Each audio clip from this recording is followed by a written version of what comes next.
par Andrzej Sapkowski. Le sorceleur. Une question de prix. Le sorceleur avait la lame sur la gorge. Il trempait dans l'eau savonneuse, la tête renversée en arrière, appuyé sur le bord glissant de la cuve en bois.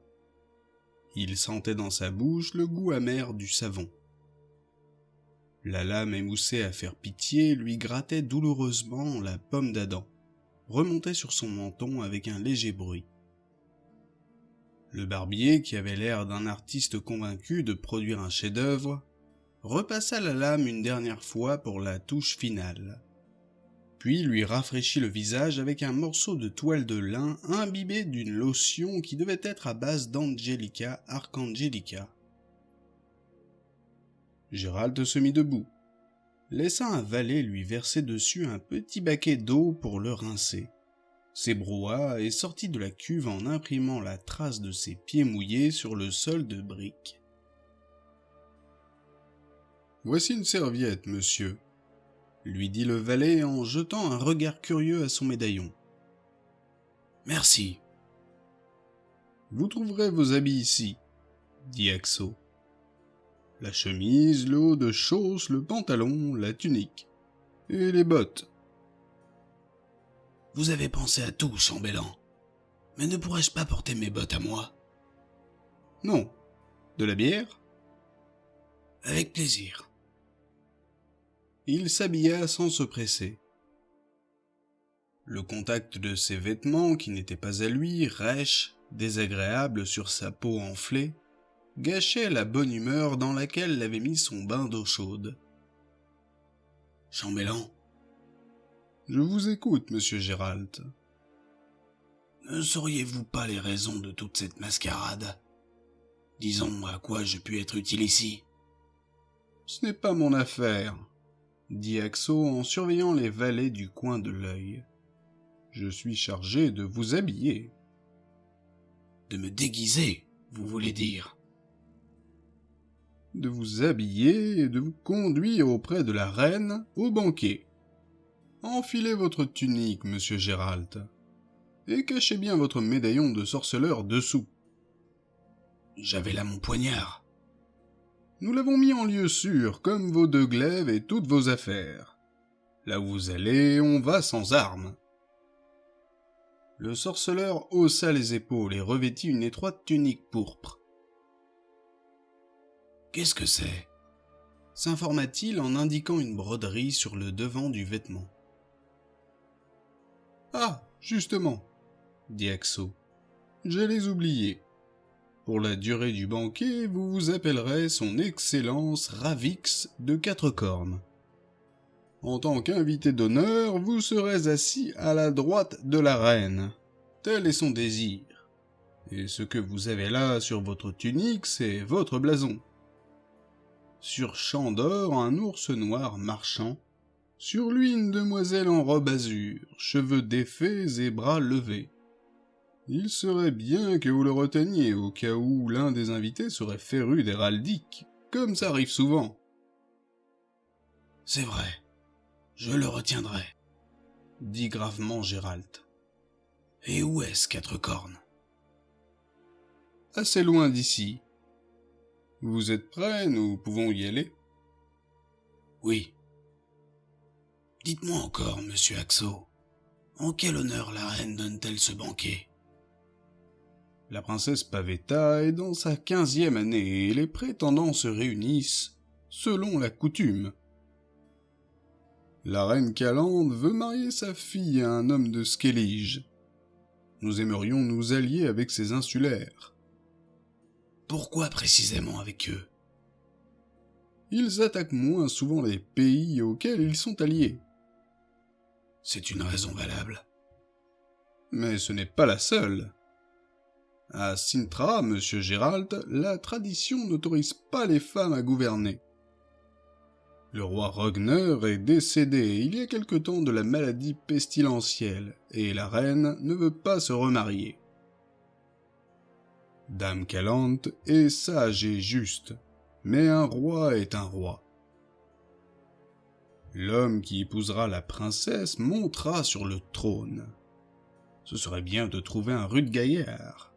Et les rudes gaillards, c'est sur les îles qu'on les trouve. Les gens de Skellige sont un peuple résistant. Maintenant, allons-y. Ils avaient parcouru la moitié de la galerie qui faisait le tour d'une courette intérieure déserte quand Gérald s'arrêta et examina les alentours. « Chambellan, dit-il à mi-voix, nous sommes seuls. Dites-moi pourquoi la reine a besoin d'un sorceleur. Vous devez savoir quelque chose. Qui d'autre que vous peut le savoir ? Elle en a besoin comme on en a besoin ailleurs, grommela Axo. Cintra ressemble à tous les autres pays, c'est un pays comme les autres. Nous avons ici des loups-garous et des basiliques, et en cherchant bien on pourrait certainement trouver une manticore. On peut donc avoir besoin d'un sorceleur. Trêve de faux fuyants, chambellan. Je vous demande pourquoi la reine a besoin d'un sorceleur à son banquet, de surcroît déguisé en ours bleu aux cheveux défaits. Axo jeta lui aussi un regard circulaire et se pencha même par-dessus la balustrade. « Il se passe de mauvaises choses, monsieur Gérald, marmonna-t-il. Au château, je veux dire. Il est hanté. » Par quoi donc ? Quoi d'autre pourrait hanter le château sinon un monstre ? On dit qu'il est petit, bossu, couvert de piquants comme un hérisson. La nuit, il erre dans la forteresse en faisant tinter ses chaînes. Il gémit, il geint dans les salles. Vous l'avez vu ? Axo cracha par terre. Non, et je n'ai pas envie de le voir. Vous me racontez des histoires, chambellan, dit le sorceleur en faisant la moue. Ça ne tient pas debout. Nous nous rendons à un banquet de fiançailles. Et qu'est-ce que je suis censé y faire ? Veiller à ce que le bossu ne surgisse pas de dessous la table et ne se mette pas à gémir, sans armes, déguisé en bouffon. Et monsieur Axo ? Pensez ce que vous voulez, dit le chambellan piqué. J'ai reçu l'ordre de ne rien vous dire. Vous m'avez posé une question, je vous ai répondu. Et vous dites que je raconte des histoires ? C'est fort aimable à vous. Pardonnez-moi, je ne voulais pas vous blesser, chambellan. Je m'étonnais seulement. Alors arrêtez de vous étonner, dit Axo avant de détourner la tête, toujours vexé. Vous n'êtes pas là pour ça. Et je vous donne un bon conseil, monsieur le sorceleur. Si la reine vous ordonne de vous déshabiller entièrement, de vous peindre le fondement en bleu et de vous pendre dans le vestibule la tête en bas pour jouer les candélabres, faites-le, sans manifester votre étonnement et sans hésiter. Si vous refusez, vous irez au-devant de gros désagréments. Vous m'avez compris ? Oui. Allons-y, monsieur Axo. Quoi qu'il arrive, ce bain m'a ouvert l'appétit. Hormis les paroles de bienvenue lapidaires, cérémonieuses qu'elle avait prononcées pour accueillir le seigneur de quatre cornes, la reine n'avait pas échangé un mot avec le sorceleur. Le banquet tardait à commencer. Des convives arrivaient encore, annoncés par le héros d'une voix de stentor. La table rectangulaire était immense. Elle pouvait accueillir largement une quarantaine de personnes. Calante présidait, assise sur un trône à haut dossier. Elle avait à main droite Gérald, à main gauche un barde aux cheveux grisonnants, qui tenait un luth et qu'on appelait Drogodar. 2 sièges à la gauche de la reine étaient encore inoccupés. À la droite de Gérald, dans la longueur de la table, avait pris place Axo, le chambellan, et un voïvode au nom difficile à retenir. Plus loin, il pouvait voir des hôtes de la principauté d'Âtre. Le chevalier Reinfarn, morose et taciturne, et le prince Windalm, un adolescent de 12 ans, aux joues joufflues, placé sous sa tutelle qui était l'un des prétendants. Plus loin, les chevaliers chamarrés et multicolores de Cintra et les vassaux des environs. « Le baron Eilenberg de Tig », annonça le héros. « Codette », glissa Calante en donnant un coup de coude à Drogodar. On va s'amuser.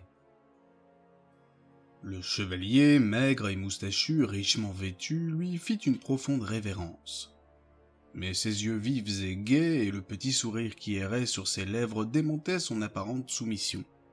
« Saluez-nous, monsieur Codcodette », dit la reine d'un ton cérémonieux.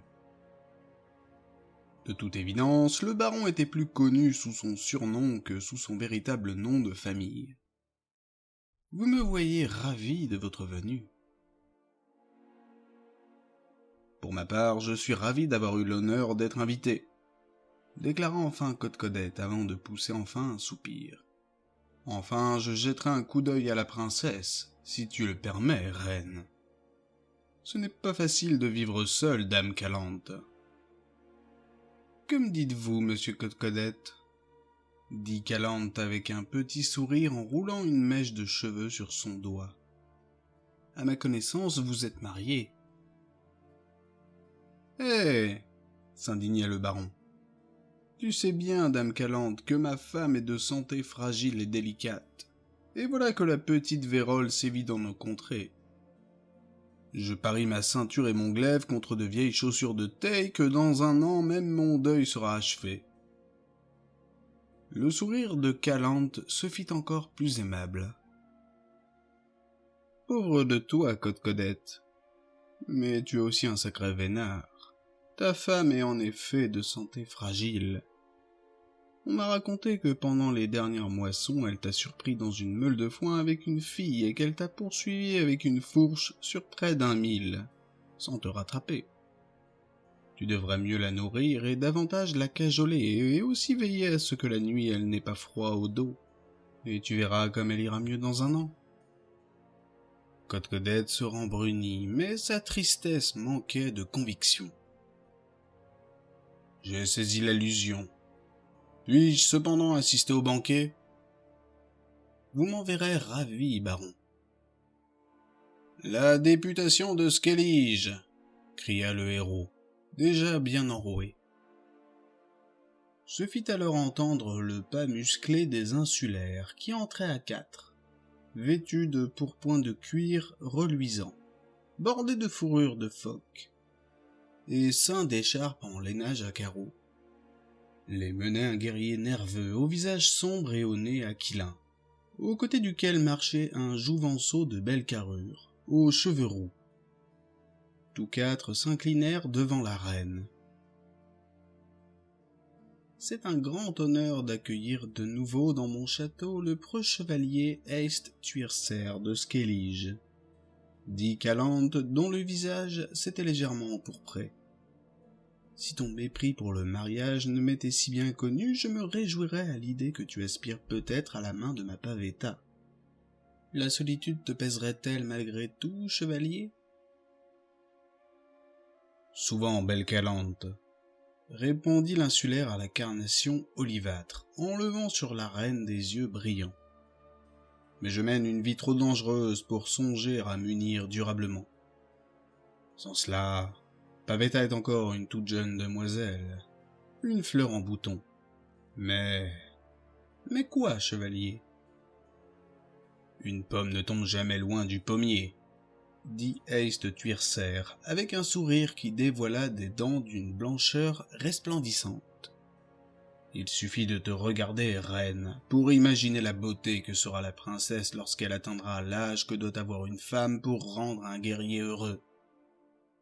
Mais par ailleurs, ce sont des jeunes gens qui doivent aspirer à sa main. Des jeunes comme le neveu de notre roi Bran, Krarencrait, que voici. » Krar, inclinant sa tête rouquine devant la reine, mit un genou à terre. « Qui d'autre as-tu emmené avec toi, Eyst ?» Un homme trapu, vigoureux, à la barbe taillée en balai de crin, et un grand gaillard portant une cornemuse sur le dos, fléchirent à leur tour le genou à côté de Krarencrait. « Voici le valeureux druide Sakasuri, qui, comme moi, est un ami et un conseiller du roi Bran.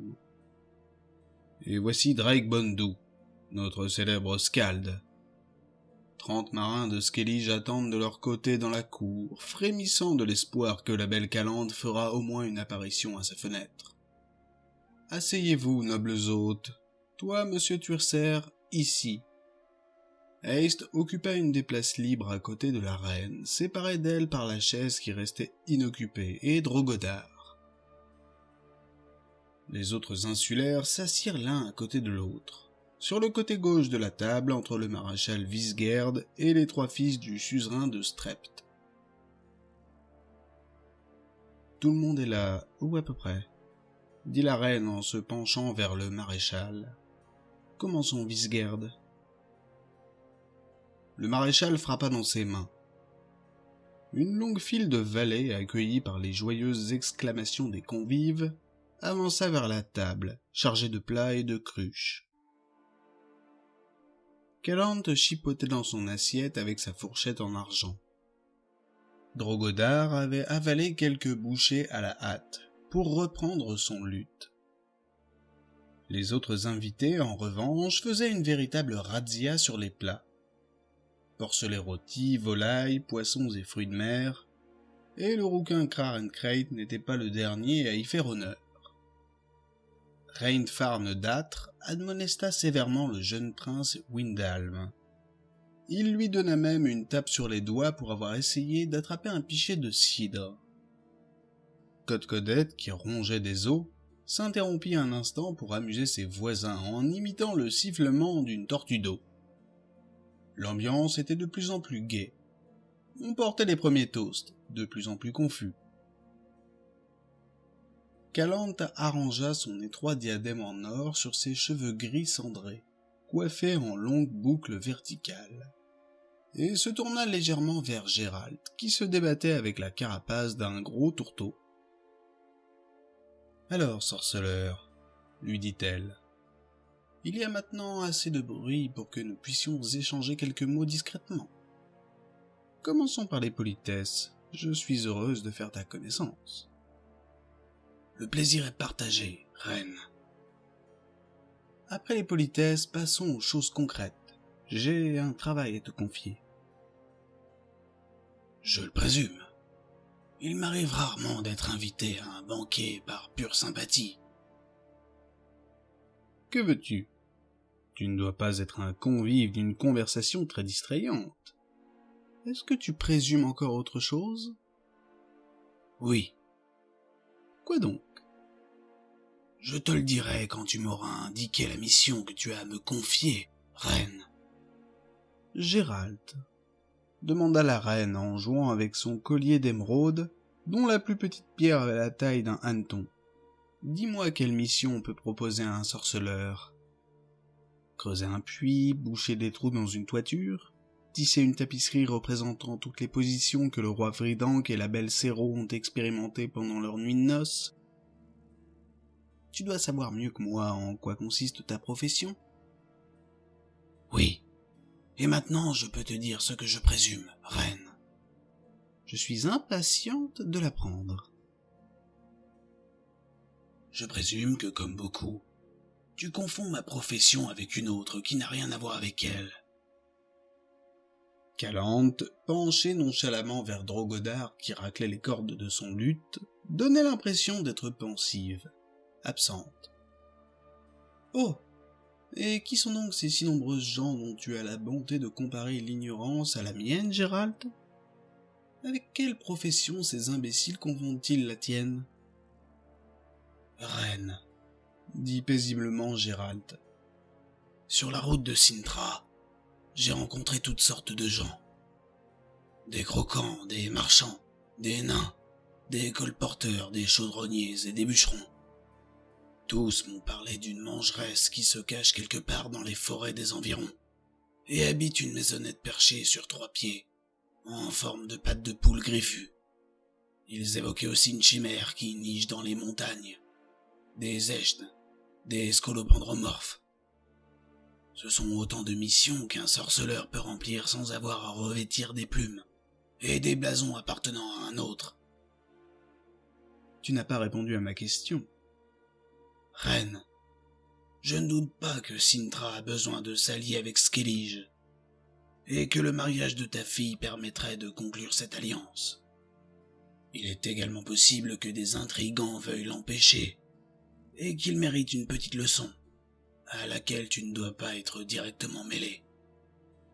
Sans doute est-il préférable que cette petite leçon leur soit donnée par un seigneur de 4 cornes, que personne ne connaît, et qui quittera ensuite la scène. Maintenant, je vais répondre à ta question. Tu confonds ma profession avec celle de tueur à gages. Ces nombreuses gens dont je parlais sont des personnes qui détiennent des pouvoirs. Ce n'est pas la première fois que je suis convoqué par un roi ou une reine dont les problèmes demandent à être résolus rapidement, à coups de glaive. Mais moi, je n'ai jamais tué personne pour de l'argent, que ce soit pour une bonne ou une mauvaise cause, et jamais je ne le ferai. L'atmosphère qui régnait autour de la table s'animait à mesure que coulaient les flots de bière. Kraran Crate avait trouvé un parfait auditoire pour écouter son récit de la bataille de la Tweet. Avec un os trempé dans de la sauce, il avait tracé une carte sur la table et y indiqué un plan stratégique en parlant très fort. Prouvant la pertinence de son surnom, Codette se mit soudain à glousser comme une véritable poule pondeuse, suscitant l'hilarité générale des convives et la consternation des serviteurs, convaincus qu'un volatile avait réussi à tromper leur vigilance. Ainsi le destin m'a puni, en m'envoyant un sorceleur trop perspicace, dit Calante en souriant, mais avec un regard mauvais sous ses yeux mi-clos. Un sorceleur qui, sans une ombre de respect ni même de simple politesse, démasque mes batteries et mes ignobles plans criminels. Serais-tu si fasciné par ma beauté et ma troublante personnalité qu'elle t'ait obscurci la raison? Ne recommence plus jamais, Gérald. Ne t'adresse pas de cette manière à ceux qui détiennent le pouvoir. Beaucoup ne te pardonneraient pas de telles paroles, et tu connais les rois. Tu sais qu'ils disposent de toutes sortes de moyens. Poignards, poisons, cachots, des pinces chauffées au rouge. Il y a des centaines, des milliers de moyens auxquels peuvent recourir les gens habitués à venger leurs blessures d'orgueil. Tu ne peux pas savoir à quel point il est facile de blesser l'orgueil de certains souverains, Gérald. Peu d'entre eux supportent sans broncher d'entendre des mots comme non, je refuse, ou jamais. Il suffit même de leur couper la parole quand ils parlent, ou de glisser des remarques inopportunes, pour être sûr d'être condamné à la roue. La reine marquait alors une pause du plus bel effet en croisant ses fines mains blanches sur lesquelles elle pressa délicatement ses lèvres. Gérald ne lui coupa pas la parole, et ne glissa aucune remarque inopportune. Les rois, reprit Calante, divisent les gens en 2 catégories. Il y a d'un côté ceux auxquels ils donnent leurs ordres, et de l'autre ceux qu'ils achètent. Ils rendent hommage en effet à cette vérité éculée qui affirme que tout individu est vénal, qu'on peut acheter tout le monde.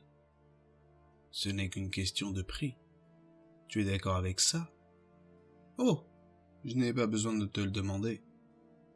Après tout, tu es sorceleur. Tu exécutes ton travail et tu te fais payer.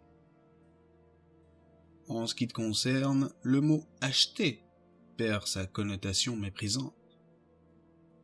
De même que la question du prix qui, dans ton cas, c'est évident, est liée au degré de difficulté de la mission à remplir, de la qualité de son exécution et de sa maîtrise, et aussi à ta réputation, Gérald. Les conteurs et diseurs de bonne aventure sur les foires chantent les exploits de Gérald de Rive, le sorceleur aux cheveux blancs. Si la moitié de ce qu'il raconte est vrai, je suis prêt à parier que le prix de tes services est élevé. T'engager pour des affaires aussi simples et banales que des intrigues de palais ou des assassinats serait gaspiller son argent. Ces affaires peuvent être réglées par des mains moins chères. « Braga, braque !»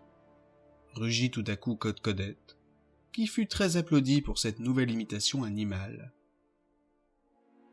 Gérald ignorait de quel animal il s'agissait, mais il n'aurait pas aimé le rencontrer. Tournant la tête vers la reine, il aperçut son regard tranquille d'un ver venimeux. Drogodar, la tête penchée, le visage caché derrière le rideau de ses longs cheveux grisonnants qui couvraient ses mains et son instrument, pinçait doucement les cordes de son luth. « Ah, Gérald !» dit Calante en interdisant sa coupe à un valet qui voulait la remplir. « Je parle parce que tu ne dis rien. Nous sommes à un banquet et nous avons tous envie de nous amuser. Distrais-moi. Tes remarques judicieuses et tes commentaires perspicaces commencent à me manquer.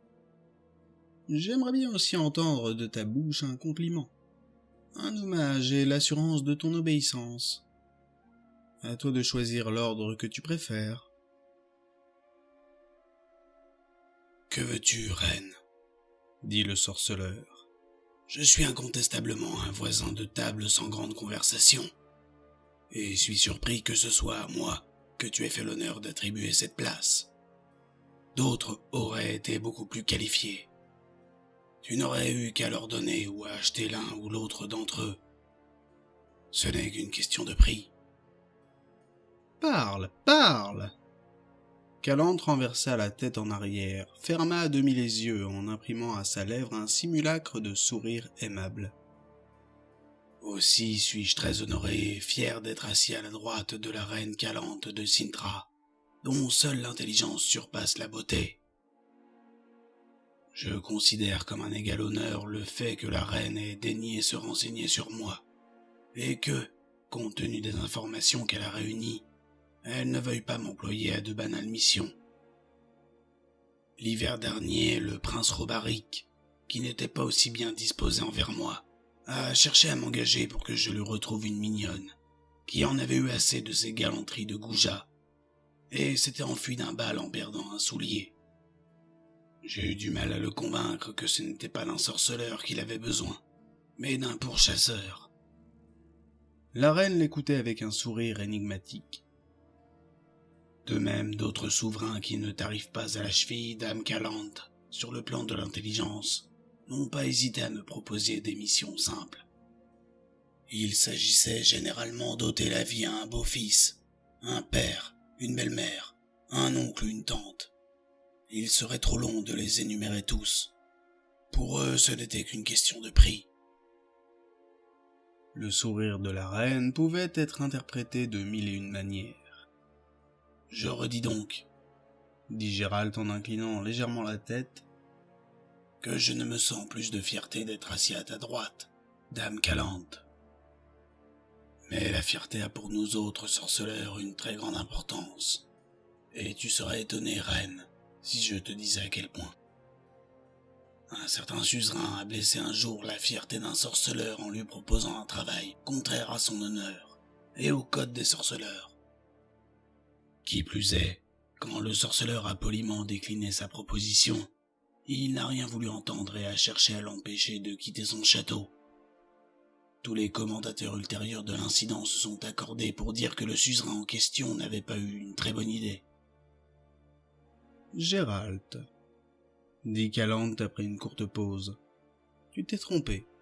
Ta conversation est très intéressante. » Codette secoua ses moustaches et le devant de son vêtement pour en noter les traces de mousse de bière, puis se redressa et poussa un hurlement strident dans une imitation très réussie d'une louve en rut.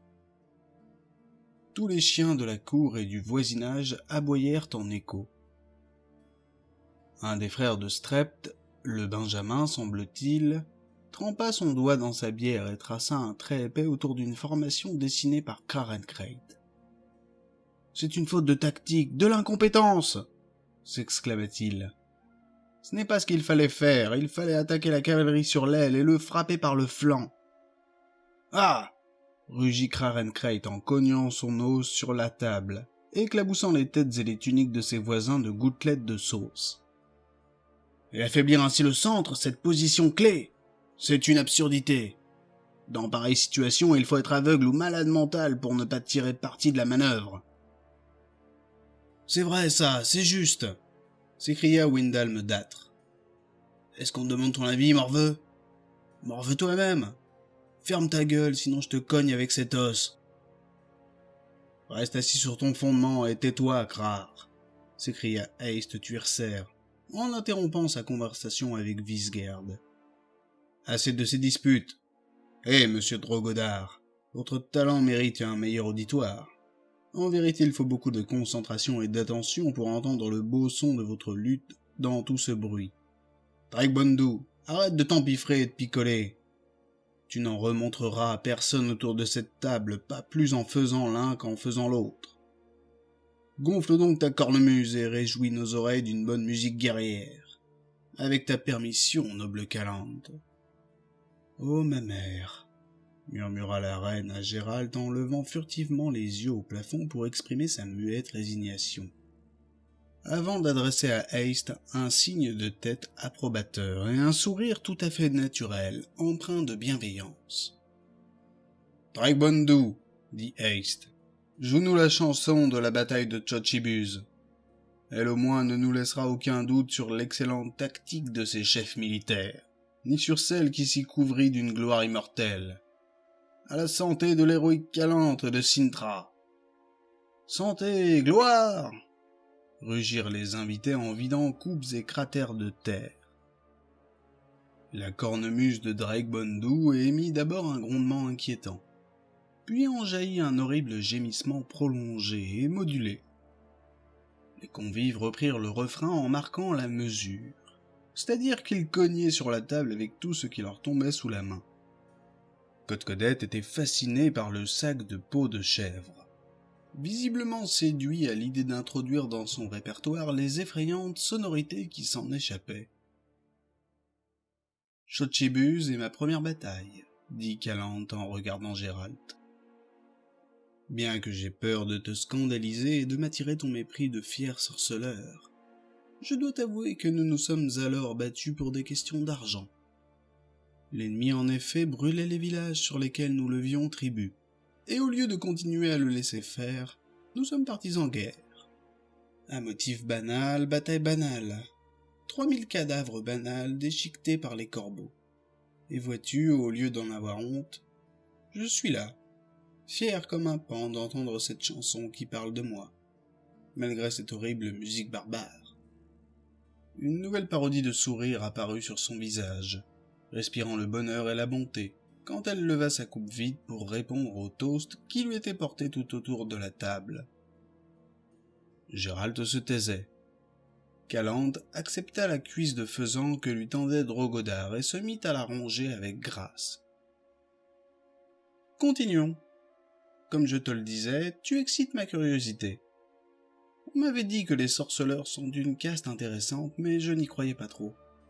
Maintenant j'y crois. Quand on vous frappe, vous émettez un son qui montre que vous n'êtes pas forgé de fientes d'oiseau, mais avec de l'acier.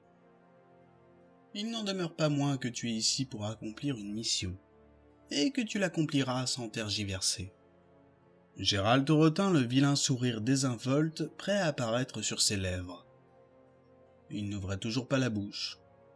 « J'espérais que tu allais dire quelque chose, » murmura la reine en faisant semblant de consacrer toute son attention à sa cuisse de faisan. « Bien que tu sourirais, non? C'est encore mieux. Puis-je considérer notre accord comme conclu? » « Il n'est pas facile d'accomplir clairement des missions qui ne sont pas clairement définies, reine, » dit le sorceleur d'un ton sec.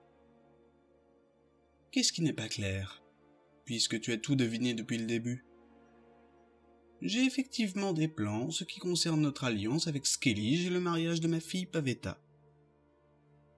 Tu ne t'es pas trompé non plus en supposant que ces plans sont actuellement menacés et que j'ai besoin de toi pour éliminer le danger. Mais ta sagacité s'arrête là. Que tu aies pu croire que je confonds ton métier avec celui de tueur à gages m'a piqué au vif. Sache, Gérald, que je me range parmi les rares souverains qui savent exactement ce que font les sorceleurs, et pour quel genre de mission il convient de les engager. D'autre part, quelqu'un qui tue les autres avec autant d'adresse que toi, même si ce n'est pas pour de l'argent, ne doit pas s'étonner que tant de monde lui attribue du professionnalisme dans ce domaine. Ta réputation te précède, Gérald, et elle a plus d'écho que la maudite cornemuse de Dragbondu, et aussi peu de notes agréables. Bien qu'il n'eût pu entendre les paroles de la reine, le joueur de cornemuse acheva son concert. Les convives l'acclamèrent par des ovations bruyantes et confuses, avant de s'adonner avec un enthousiasme renouvelé à l'élimination des réserves de nourritures et de boissons et à l'évocation du déroulement de diverses batailles, ou encore de plaisanteries grossières sur les demoiselles. Codette éructait bruyamment sans qu'on lui pût affirmer qu'il s'agissait de l'imitation d'un nouvel animal ou d'une tentative pour soulager son estomac surchargé. Heist Tuercer se pencha en avant par-dessus la table. « Reine, dit-il, il doit y avoir de bonnes raisons pour que tu accordes toute ton attention au seul seigneur de quatre cornes. Mais il est grand temps que tu nous présentes la princesse Pavetta. Qu'attendons-nous ? Tout de même pas que Krarenkreid s'enivre. Or, ce moment est proche. » « Tu as raison, comme d'habitude, Heist, » dit Calante avec un sourire chaleureux. L'arsenal de ses sourires surprenait réellement Gérald, tant il était riche et varié. En effet, j'ai à discuter avec son Excellence Ravix d'affaires d'importance. N'aie pas peur, je te consacrerai du temps à toi aussi. Mais tu connais mon principe. Les obligations d'abord, et les plaisirs après. Monsieur Axo. Elle fit signe à son chambellan.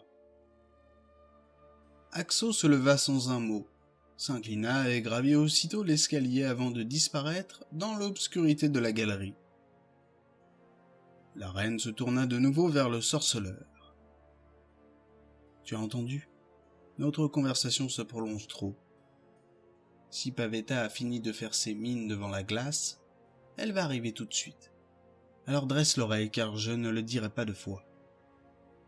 Je veux parvenir à mes fins et obtenir tout ce que tu as plus ou moins bien deviné. Il n'existe pas d'autre solution. En ce qui te concerne, tu as le choix. Ou bien tu agis contraint et forcé sur un ordre de ma part. Je juge inutile de m'étendre sur les conséquences qu'aura un acte de désobéissance. Ton obéissance, bien entendu, serait généreusement récompensée. Ou bien tu me rends un service payant.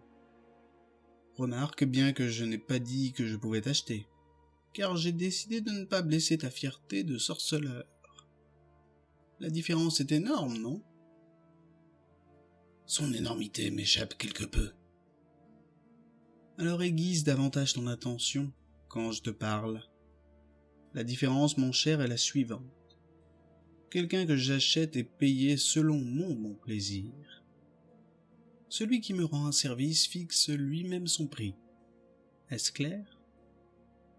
À peu près. Ainsi, admettons que je choisisse le service payant. Il faudra tout de même que je sache en quoi consiste ce service. Non, ce n'est pas nécessaire.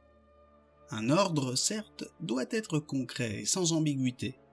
C'est autre chose quand il s'agit d'un service payant. Ce qui m'intéresse, c'est le résultat. Rien d'autre. Par quel moyen peux-tu me le garantir ? C'est ton problème.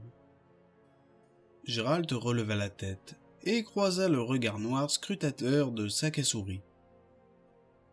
Le druide de Skellige, qui ne quittait pas le sorceleur des yeux, émiettait comme par distraction le morceau de pain qu'il tenait à la main, en faisant tomber les morceaux sur la table. Gérald aperçut devant lui, sur le plateau de chêne de la table, des miettes, des grains de sarrasin et de petits morceaux rougeâtres de carapace de tourteau, qui se déplaçaient à une allure de fourmis. Ils formaient des runes. Les runes se reliaient l'espace d'un instant pour former un mot, une question. Sakasuri attendait sans le quitter des yeux. Gérald eut un hochement de tête presque imperceptible.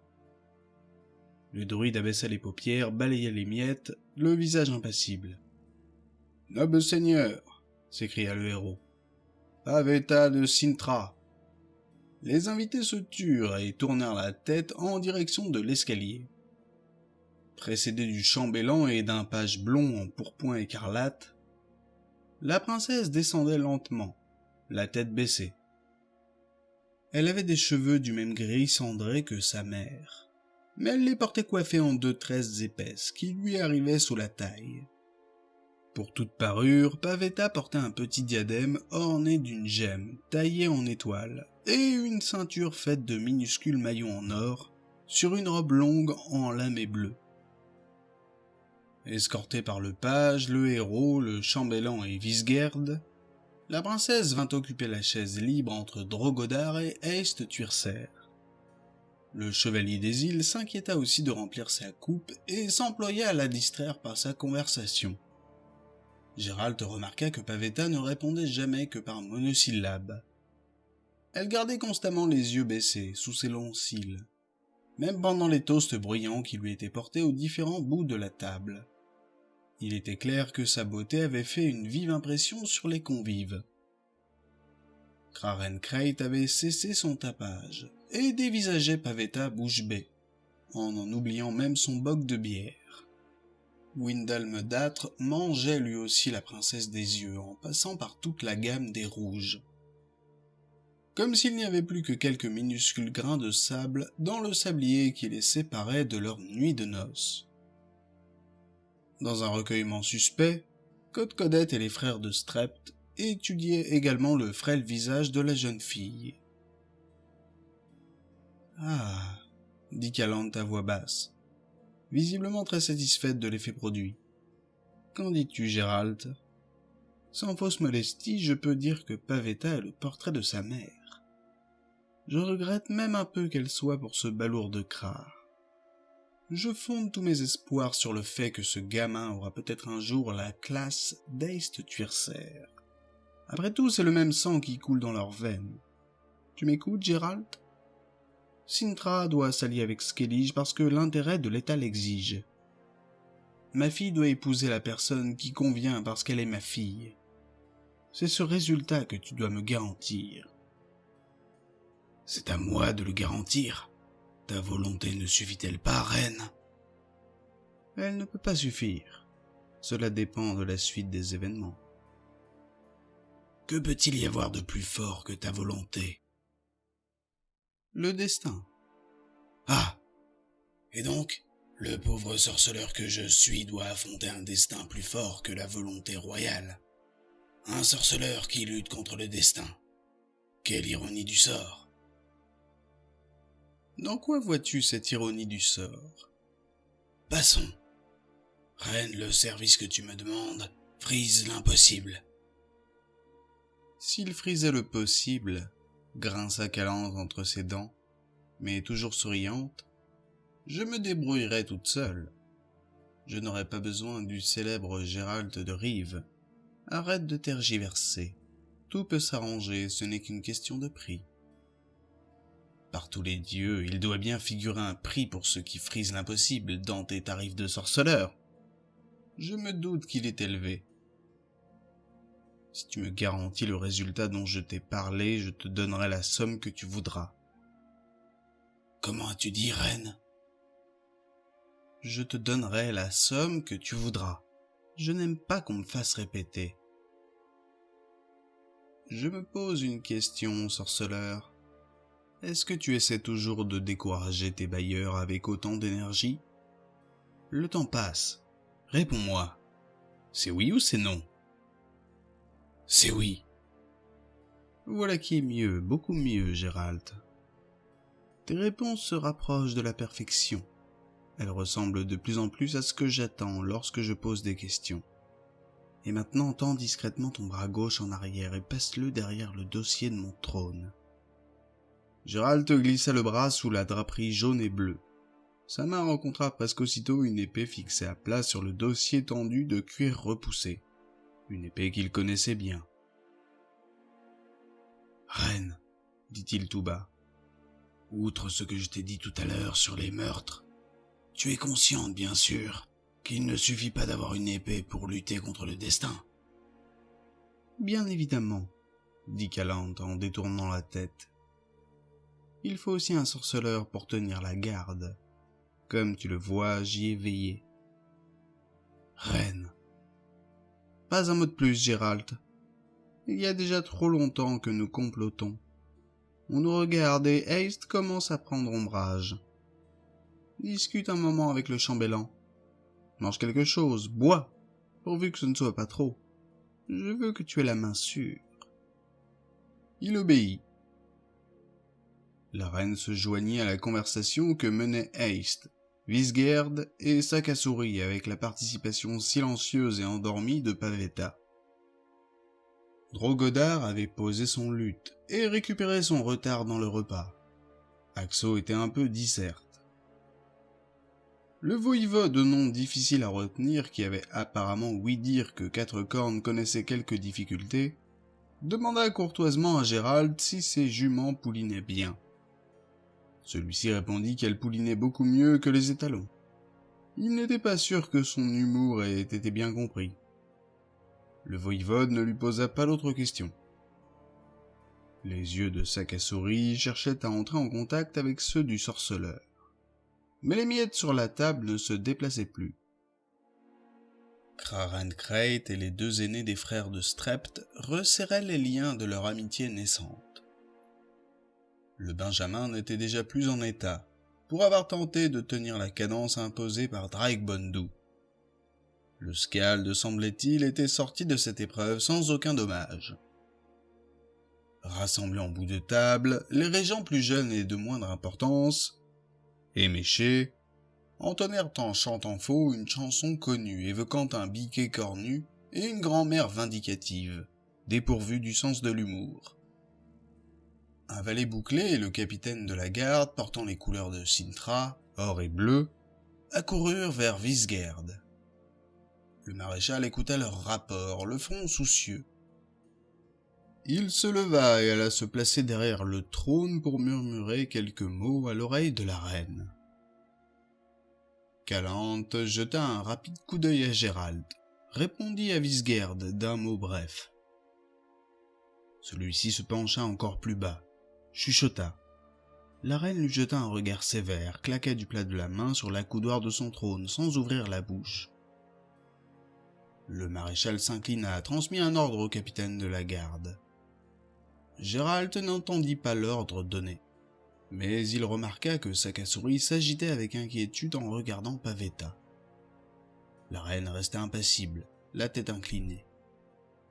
Des pas lourds et un cliquetis métallique retentirent dans la salle en couvrant le brouhaha des convives. Tous se retournèrent en même temps vers l'origine du bruit. Le personnage qui approchait était rivé dans une armure faite de plaques de métal et de cuir glacé. Un pectoral bombé, saillant, en émail noir et bleu, couvrait partiellement sa cuirasse segmentée à ses courtes cuissardes. Les épaulières étaient hérissées d'épines d'acier. Le aume, muni d'une visière relevée en forme de gueule de chien et d'un treillis au maillage serré, était également parsemé de piquants comme une bogue de marron. Cliquetant et grinçant, cette hôte étrange s'approcha de la table et s'immobilisa devant le trône. « Noble reine, noble seigneur !» déclama le nouveau venu en saluant avec raideur, toujours dissimulé sous son casque. « Pardonnez-moi de venir troubler ce banquet solennel. Je suis Hérisson d'Erlenwald. » « Salue-nous, Hérisson d'Erlenwald, » dit lentement Calante, « et prends place à table. À Cintra, nous sommes toujours heureux d'accueillir des hôtes inattendus. » Hérisson d'Erlenwald s'inclina encore une fois, sa main protégée d'un gantelet sur la poitrine. « Je vous en remercie, reine. Cependant, je ne viens pas à Cintra en invité, mais pour une affaire importante qui ne souffre aucun délai. Si vous m'y autorisez, reine Calante, je vous l'exposerai sur le champ pour ne pas vous faire perdre votre temps. »« Hérisson d'Erlenwald, » dit sèchement la reine, « le souci que tu as de notre temps est fort louable, mais il ne justifie pas que tu me manques de respect. Et c'est me manquer de respect que de me parler derrière un treillis métallique. Alors ôte ton casque. Nous supporterons vaille que vaille la perte de temps que nous vaudra cette opération. » Mon visage, reine, pour l'heure doit rester caché, si vous y consentez. » Des murmures de colère, des grondements renforcés çà et là, des jurons grommelés, parcoururent l'assistance. Sakasuri, la tête inclinée, remua les lèvres sans bruit. Le sorceleur sentit une formule magique électriser l'air en une seconde et agiter son médaillon. Calante regardait Hérisson en clignant des yeux et en tambourinant sur l'accoudoir de son trône. « J'y consens, » dit-elle enfin, voulant croire que la raison qui t'y pousse est suffisamment importante. « Alors dis-nous ce qui t'amène, Hérisson sans visage. »« Merci pour votre consentement, » dit le nouveau venu. « Supportant mal cependant d'être accusé de vous manquer de respect, j'explique qu'il s'agit d'un vœu de chevalier.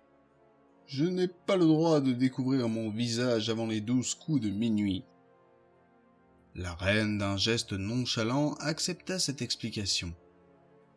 Hérisson avança en faisant cliqueter son armure hérissée de pointes. « Il y a de cela 15 ans, déclara-t-il d'une voix forte, ton époux, Dame Calante, le roi Rogner, s'est égaré au cours d'une partie de chasse à Erlenwald. Alors qu'il s'était écarté du chemin, il fit une chute de cheval et tomba dans un ravin. Dans sa chute, il s'était tordu la cheville. Incapable de sortir du ravin, il appelait au secours, mais seuls lui répondaient les sifflements des serpents et les hurlements des loups-garous. À n'en pas douter, il serait mort si personne ne lui avait prêté secours. « Je sais que c'est arrivé, » confirma la reine. « Si tu le sais toi aussi, je devine que tu es celui qui lui a prêté secours. »« Oui. » « S'il a pu rentrer sain et sauf au château et te retrouver, Dame Calante, c'est uniquement grâce à moi. » « Je dois donc t'exprimer ma reconnaissance, Hérisson d'Erlenwald. Que Rogner, le seigneur et maître de mon cœur et de mon lit, ait aujourd'hui quitté ce monde ne l'amoindrit pas. Je serais heureuse que tu m'indiques comment je puis te manifester cette reconnaissance. Mais j'ai peur que cette question ne blesse un noble jeune homme adoubé chevalier, dont tous les actes sont mus par les lois chevaleresques. Cela sous-entendrait en effet que l'assistance que tu as prêtée au roi n'était pas désintéressée. Tu sais bien, reine, qu'elle n'était pas désintéressée. Tu sais aussi que je viens justement chercher la récompense que le roi m'a promise pour lui avoir sauvé la vie. » Calante sourit, mais de petites flammes vertes flamboyèrent dans ses yeux. « Ah oui. Ainsi tu as trouvé le roi au fond d'un ravin, désarmé et blessé, livré en pâture aux serpents et aux monstres, et ce n'est que lorsqu'il t'a promis une récompense que tu as volé à son secours. Cela signifie-t-il que s'il n'avait pas pu ou n'avait pas voulu te promettre une récompense, tu l'aurais laissé là-bas, et qu'aujourd'hui encore je ne saurais pas où blanchissent ses ossements? Ah, comme c'est noble de ta part. Ton attitude est émue par un singulier vœu de chevalier. » Les rumeurs qui s'élevaient dans l'assistance s'intensifièrent. « Et c'est aujourd'hui que tu viens chercher ta récompense, Hérisson ?» poursuivit la reine en souriant d'un sourire qui n'augurait rien de bon. 15 ans après, tu dois compter sur les intérêts qui se sont accumulés depuis. Ici ce n'est pas la banque des nains, Hérisson. Tu dis que Rogner t'avait promis une récompense. Eh bien, il va être difficile de le faire venir ici pour qu'il s'en acquitte. Il sera probablement plus simple de t'envoyer le rejoindre dans l'autre monde. Là-haut, vous vous mettrez d'accord sur ce que qui doit à qui. J'aimais trop mon mari, Hérisson, pour oublier que j'aurais déjà pu le perdre ce jour-là, il y a 15 ans, s'il n'avait pas voulu discuter le prix avec toi. Cette idée me rend ta personne assez peu sympathique. Inconnu masqué, sais-tu qu'en ce moment ici, à Cintra, dans mon château et en mon pouvoir, Tu es aussi impuissant et aussi proche de la mort que Ragnar l'était alors au fond de son ravin. Que me proposes-tu donc? Quel prix? Quelle récompense si je te promets que tu sortiras d'ici vivant? Le médaillon au cou de Gérald se mit à frémir et vibrer. Le sorceleur jeta un prompt coup d'œil à Sakasuri dont il croisa le regard pénétrant, visiblement inquiet. Il hocha légèrement la tête de droite à gauche, haussant les sourcils d'un air interrogateur. Le druide hocha lui aussi la tête et d'un mouvement à peine perceptible de sa barbe bouclée montra Hérisson. Mais Gérald n'en était pas sûr. « Tes paroles, reine !» s'écria Hérisson, « sont calculées pour me faire peur, et pour susciter la colère des nobles seigneurs ici rassemblés, ainsi que le mépris de ta ravissante fille Pavetta. Et puis tes propos ne sont pas si sincères, et tu le sais fort bien. En d'autres termes, je mens comme un chien. » Une très vilaine grimace déforma la bouche de Calante. « Tu sais bien, reine, ce qui s'est passé à Erlenwald, » poursuivit le nouveau venu sans se laisser démonter. « Tu sais que Ragnar, une fois sauvé, m'a juré lui-même de son plein gré de me donner tout ce que je lui demanderai. Je vous prends tous à témoin de ce que je vais dire maintenant. Quand le roi, une fois tiré de sa mésaventure et reconduit auprès de sa suite, a réitéré sa demande, je lui ai répondu. J'ai sollicité sa promesse de me donner quelque chose qu'il avait laissé chez lui sans le savoir, de me donner la surprise qu'il y attendait. Le roi m'a juré qu'il tiendrait sa promesse. À son retour au château, il t'a trouvé en couche, Calante. Oui, reine, j'ai attendu ces 15 années, et les intérêts de ma récompense se sont accumulés en effet. Quand je regarde aujourd'hui la belle Pavetta, je vois que mon attente valait la peine. Seigneurs et chevaliers, certains d'entre vous sont venus à Cintra parce qu'ils aspirent à la main de la princesse. Je déclare que vous êtes venus en vain. Depuis le jour de sa naissance, en vertu du serment du roi, la belle Pavetta m'appartient. Cette déclaration déchaîna une belle bagarre parmi les convives. L'un criait, l'autre jurait, un troisième donnait un coup de poing dans la table, qui renversait la vaisselle. Le cadet des frères de Strept avait tiré un couteau planté dans un gigot de mouton et le brandissait dans tous les sens. Krarencreit, penché sous la table, essayait selon toute vraisemblance de voir s'il n'y avait pas moyen de démolir une planche des tréteaux de la table. « C'est incroyable !» hurlait Visgerd. « Quelle preuve en as-tu? Nous voulons des preuves !»« La tête de la reine en est la meilleure preuve !» s'écria Hérisson en la montrant de sa main serrée dans son gantelet. Pavetta ne bougeait pas, la tête toujours baissée. L'atmosphère s'alourdissait d'une manière très étrange.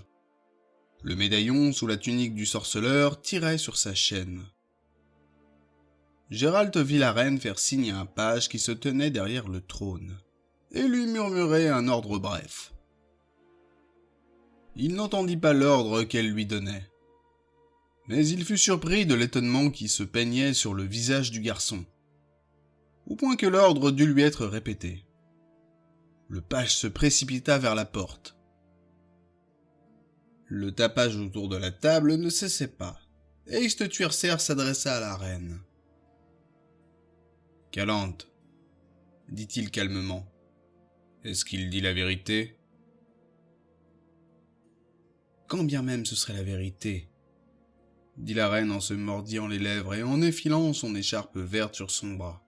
« Qu'est-ce que ça change ?»« S'il dit la vérité, » dit Eist en s'assombrissant, « il te faudra tenir la promesse. »« Vraiment ?» « Dois-je comprendre, » demanda l'insulaire d'un ton lugubre, « que tu traites toutes tes promesses avec autant de légèreté ? Et donc celles que tu m'as faites et qui se sont si bien gravées dans ma mémoire ? Gérald n'aurait même jamais imaginé qu'il pourrait voir Calante s'empourprer à ce point. Lui voir ses yeux humides et ses lèvres tremblantes. « Haste, murmura la reine. Ce n'est pas la même chose. »« Vraiment ?»« Ah, fils de chienne !» hurla Krarencreit inopinément, en se dressant brusquement. Le dernier imbécile qui a dit que j'avais fait quelque chose pour rien a été livré aux pinces des crabes au fond de la baie d'Alenker. Je ne suis pas venu ici pour rentrer à Skellige Bredouille. Il s'est trouvé un prétendant, greluchon de sa mère. Oula, qu'on m'apporte mon épée et donner un fer à ce crétin. Nous allons voir aussitôt lequel de nous deux. Tu pourrais peut-être fermer ta gueule, crare, dit Heist d'un ton caustique en posant ses 2 poings sur la table. Drake Bondu, je te rends responsable du comportement du neveu du roi. Est-ce que tu vas me faire taire, moi aussi, Tuerser ? Cria Renfarn d'âtre en se levant. Qui osera m'empêcher de laver dans le sang l'affront qui vient d'être fait à mon prince et à son fils Windalm, l'unique prétendant qui soit digne de la main et de la couche de Pavetta ? Qu'on nous apporte nos épées. Je vais prouver sur le champ, séance tenante à ce hérisson, ou à quel que soit le nom qu'on lui donne, comment les gens d'âtre vengent pareils affronts. Je suis curieux de savoir si quelqu'un ou quelque chose sera capable de m'en empêcher. Oui, dit calmement Heist Tuerser. Le rappel des bonnes manières. Il ne sied pas d'entamer une bagarre en ces lieux, ni de se battre en duel sans avoir au préalable obtenu l'assentiment de la maîtresse de séant. Enfin, la salle du trône de Sintra serait-elle une auberge qu'on puisse s'y taper sur la gueule et sortir son couteau dès que l'envie vous en prend ? Tous se remirent à crier plus fort les uns que les autres, à pester et à agiter les bras dans tous les sens. Ce tohu-bohu cessa d'un coup au rugissement bref, furibard d'un bison furieux dans la salle. « Oui, » dit Codcodette en se raclant la gorge et en se levant de sa chaise. Heist s'est trompé. Ça ne ressemble même plus à une auberge, c'est un bestiaire, un bison y a donc sa place. Noble Calante, permets-moi d'exprimer mon opinion sur le problème qui se pose à nous. Beaucoup à ce que je vois ont une opinion sur ce problème, qu'ils expriment sans même y être autorisés, dit Calante d'une voix languissante. Je me demande pourquoi, curieusement, mon opinion personnelle ne vous intéresse pas. Or, mon opinion personnelle est la suivante. Ce satané château s'effondrera avant que je donne Pavetta à cet hurluberlu. Je n'ai pas la moindre intention. Le serment de Rogner, commença Hérisson, aussitôt interrompu par la reine qui frappa sur la table avec sa coupe en or. Je me moque du serment de Rogner comme de l'an 40. Et en ce qui te concerne, Hérisson, je n'ai pas encore décidé de ton sort. Je ne sais pas si j'autorise Krar ou Reinfarn à croiser le fer avec toi. Ou si je te fais pendre. En m'interrompant alors que je suis en train de parler, tu influences ma décision d'une façon significative. Gérald, toujours inquiet des frémissements de son médaillon, promenait son regard sur l'assistance quand soudain il croisa les yeux de Pavetta, du même vert amande que ceux de sa mère. La princesse ne les dissimulait plus sous ses longs cils. Ils allaient et venaient entre Sakasuri et le sorceleur, sans s'arrêter, sur qui que ce fût d'autre. Sakasuri se trémoussait, penché. Il marmonnait. Toujours debout, Codcodette tout sauta pour rappeler sa présence. La reine l'invita d'un geste à parler. « Parle, mais va droit au fait et sois aussi bref que possible. »« À vos ordres, reine. »« Noble Calante et vous, chevalier ?» C'est en effet une étrange demande que Hérisson d'Erlenwald a faite au roi Rogner. C'est une étrange récompense qu'il a sollicitée lorsque le roi lui a déclaré qu'il exaucerait son vœu, quel qu'il soit. Mais qu'aucun de nous ne fasse semblant de n'avoir jamais entendu parler de ce genre de demande, de ce droit de surprise, aussi vieux que l'humanité, du prix que peut exiger quelqu'un qui sauve la vie d'un de ses semblables, dans une situation en apparence désespérée, et qui exprime un vœu en apparence irréalisable. Tu me donneras la première chose qui sortira de chez toi pour t'accueillir. Vous vous dites que ce peut être un chien, un hallebardier à la porte du château, ou même une belle-mère impatiente de se prendre de bec avec son gendre qui rentre enfin à la maison. Mais ce peut être aussi, tu me donneras la chose que tu ne t'attendais pas à trouver chez toi.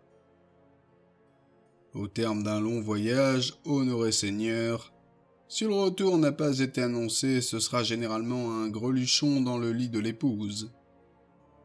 Mais il arrive que ce soit un enfant marqué au sceau du destin. Résume, Codcodette, dit Calante en fronçant les sourcils.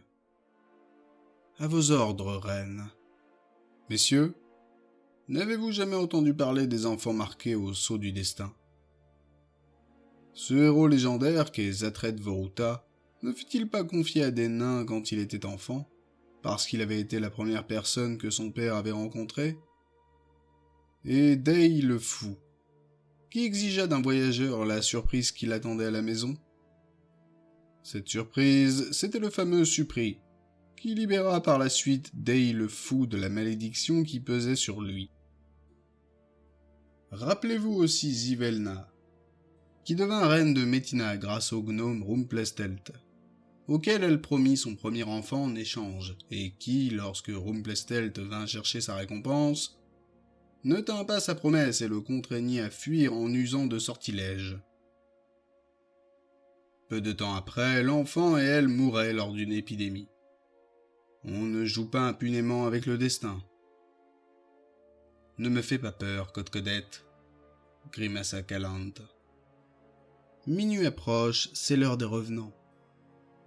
Te rappelles-tu d'autres légendes de ton enfance qui fut difficile, c'est indéniable? Sinon assieds-toi. Je vous demande la faveur de rester debout, dit le baron en tortillant sa longue moustache. Je voudrais rappeler à tous une autre légende. C'est une vieille légende oubliée, que nous avons tous certainement entendue dans notre enfance difficile. Dans cette légende, les rois tenaient leurs promesses. Mais nous, pauvres vassaux, nous ne sommes liés au roi que par la parole royale. C'est sur la parole des rois que sont fondés les traités, les alliances, nos privilèges, nos fiefs. Et nous devrions mettre tout cela en doute, douter de la parole du roi, nous attendre à ce que ce ne soit que des paroles en l'air. En vérité, s'il doit en être ainsi, après avoir connu une enfance difficile, nous connaîtrons aussi une vieillesse difficile. Dans quel camp es-tu, Codcodette? Hurla Reinfarn d'âtre. Silence, qu'il parle! Ce cacteur pestiféré offense sa majesté. Le baron de Tig a raison. Silence! Dit soudain Calante en se levant. Laissez-le finir. Merci beaucoup, dit Codcodette en s'inclinant. J'ai terminé.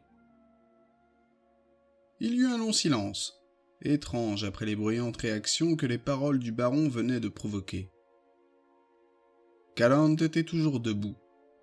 Gérald ne pensait pas que d'autres que lui eussent remarqué le tremblement de sa main lorsqu'elle s'essuya le front.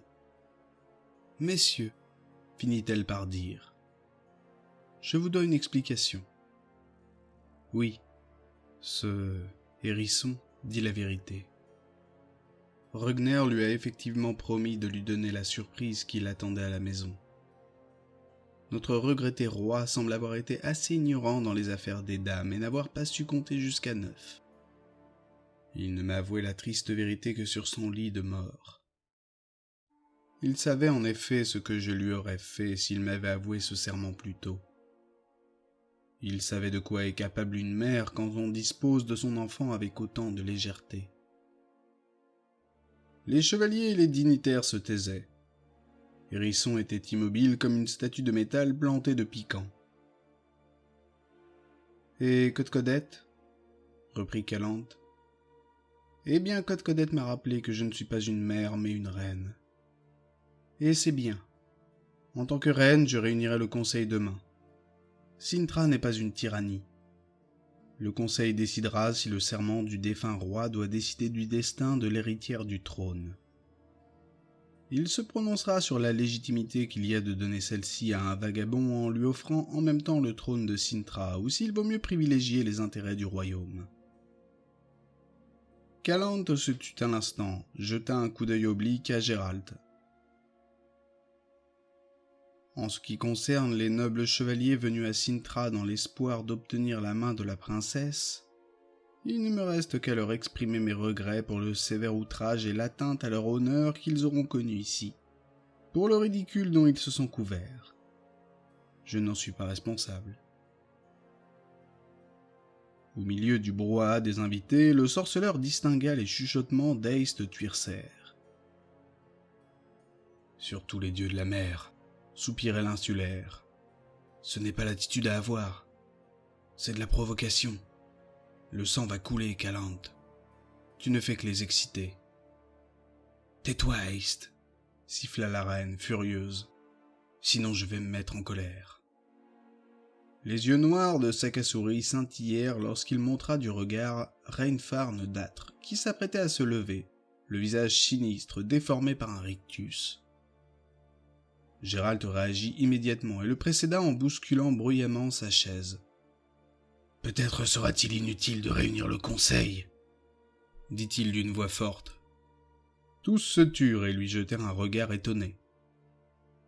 Gérald sentit se poser sur lui le regard émeraude de Pavetta et celui de Hérisson derrière le treillis de son aume noir. Il sentit également le pouvoir qui montait dans la salle, comme les eaux lors d'une inondation, qui s'épaississait dans l'air. Il vit que les fumées des torchères et des lanternes commençaient à prendre des formes fantastiques sous l'effet de ce pouvoir.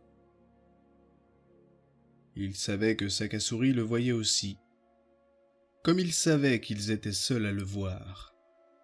« Je disais qu'il serait peut-être inutile de réunir le conseil, » répéta-t-il tranquillement.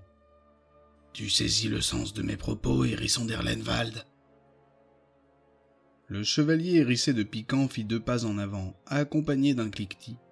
« Oui, » répondit-il d'une voix sourde sous la protection de son casque. « Il faudrait être idiot pour ne pas le comprendre. J'ai entendu ce que vient de dire la gracieuse et noble dame Calante. Elle a trouvé un excellent moyen pour se débarrasser de moi. Je relève ton défi, chevalier que je ne connais pas. » « Je ne me rappelle pas t'avoir lancé un défi, » déclara Gérald. « Je n'ai pas l'intention de me battre en duel avec toi, Hérisson d'Erlenwald. »« Gérald !»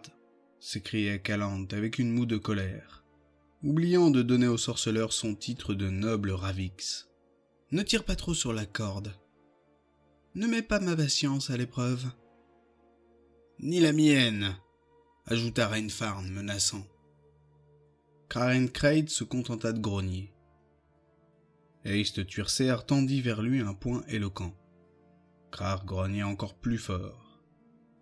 Gérald prit la parole. « Tout le monde a entendu le baron de Tig quand il parlait des célèbres héros enlevés à leurs parents, en vertu de serments semblables à celui que Hérisson a extorqué au roi Rogner.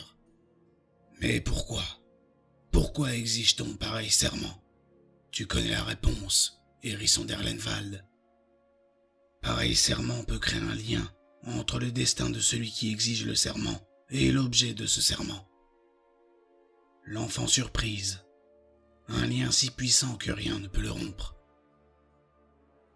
L'enfant surprise, marqué au sceau d'un destin aveugle, peut être destiné à accomplir des actions extraordinaires. Il peut jouer un rôle primordial dans la vie de celui auquel son destin est lié. C'est justement pour cela, Hérisson, que tu as exigé de Rogner le prix que tu réclames aujourd'hui.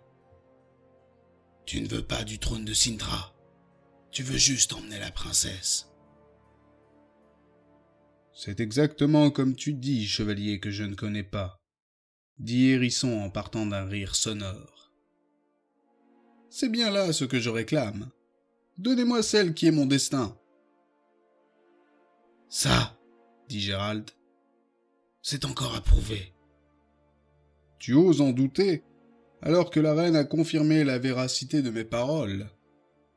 Après ce que tu viens toi-même de dire ? Oui, car tu ne nous as pas tout dit. Rogner et Hérisson connaissaient le pouvoir du droit de surprise et le poids du serment qu'il avait prêté. S'il l'a prêté, c'est qu'il savait que les us et coutumes protègent ses serments, qu'il veille à ce que ces derniers ne s'accomplissent que lorsqu'ils sont attestés par la force du destin. Je constate, Hérisson, que pour le moment tu n'as aucun droit sur la princesse. Tu n'obtiendras sa main que si... Que si quoi? Que si la princesse elle-même accepte de partir avec toi. Ainsi en décide le droit de surprise.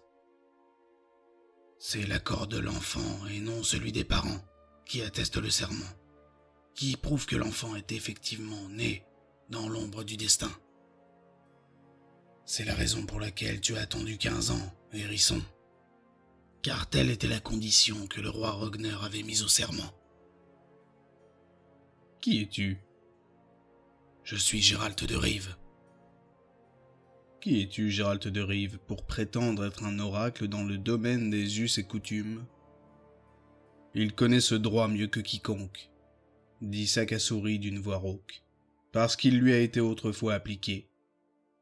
Il fut un jour emmené de chez ses parents parce qu'il était la surprise que son père avait trouvée chez lui à son retour, parce qu'il était destiné à connaître un autre destin. C'est par la force du destin qu'il est devenu ce qu'il est. Et qui est-il? Un sorceleur. Dans le silence qui suivit, la cloche du corps de garde sonnait les 12 coups de minuit avec des accents lugubres. Tous frissonnèrent et se raidirent brusquement. Sakasuri regarda Gérald avec un air étrange, surpris. Mais celui qui frissonna de la manière la plus voyante et s'agita avec le plus d'inquiétude, ce fut Hérisson. Ses mains gantées ballèrent le long de ses flancs. Son casque hérissé de pointe se mit à osciller. Un pouvoir étrange, inconnu, remplit la salle du trône comme un brouillard bleuté qui s'épaissit subitement. « C'est vrai, » dit Calante. « Gérald de Rive, ici présent, est sorceleur. Sa profession est digne de respect et de considération. Il s'est sacrifié pour nous protéger des monstres et des cauchemars nocturnes que nous envoient des forces maléfiques néfastes pour les êtres humains. Il tue tous les monstres qui nous guettent dans les forêts et les ravins, ainsi que ceux qui ont l'audace de venir jusque dans nos résidences. » Hérisson se taisait. « De ce fait, poursuivit la reine en levant sa main ornée d'une bague, que le droit s'accomplisse. Que soit respecté le serment dont tu exiges le respect, Hérisson d'Erlenwald. Minuit a sonné. Ton vœu n'est plus valable. Retire ton aume. Que ma fille voie ton visage avant d'émettre son désir, avant de décider de son destin. Nous souhaitons tous voir ton visage. »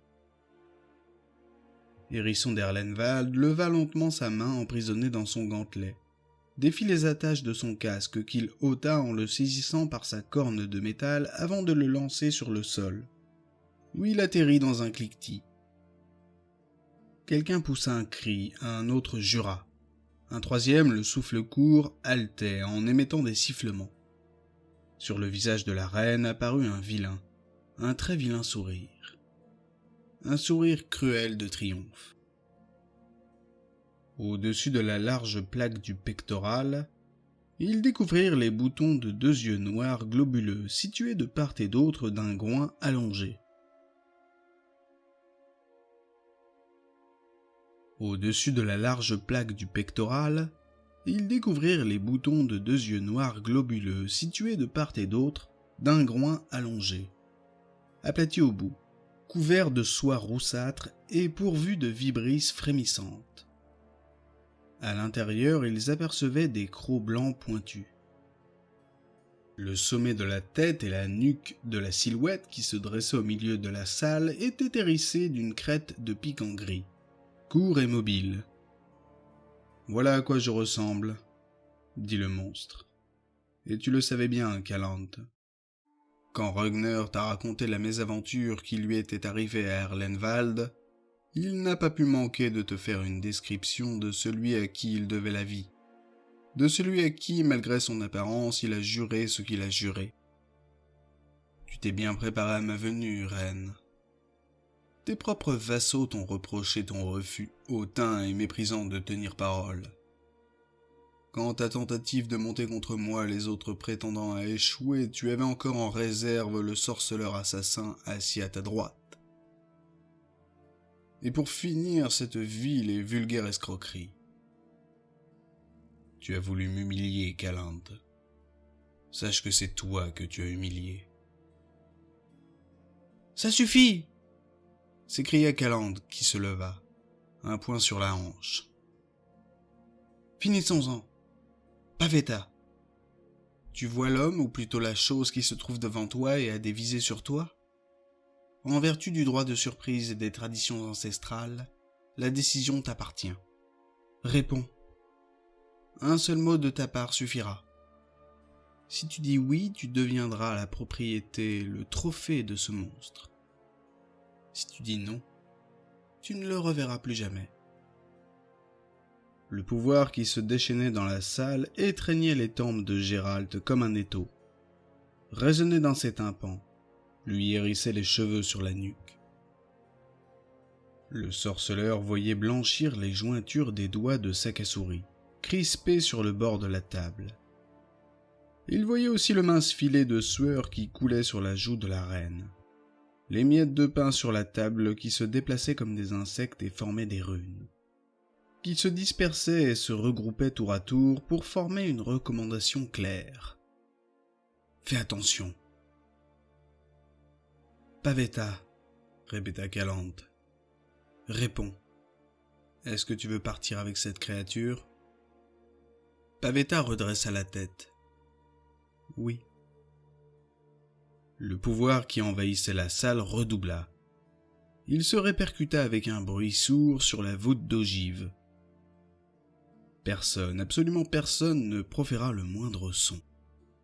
Calanthe se laissa glisser sur son trône, lentement, très lentement. Ses traits étaient totalement dénués d'expression. La voix calme de Hérisson rompit le silence. Tout le monde a entendu. Toi aussi, Calanthe. Et toi, sorceleur, brigand rusé à pointer. Mes droits ont été prouvés. La vérité et le destin l'ont emporté sur le mensonge et la fourberie. Que vous reste-t-il donc, noble reine, sorceleur déguisé? La froideur de l'acier? Aucun d'eux n'ouvrit la bouche. Bien, poursuivit Hérisson en agitant ses vibrisses et en faisant claquer son groin. C'est bien volontiers que je quitterai sur le champ cet endroit avec Pavetta. Mais je ne veux pas me refuser un petit plaisir.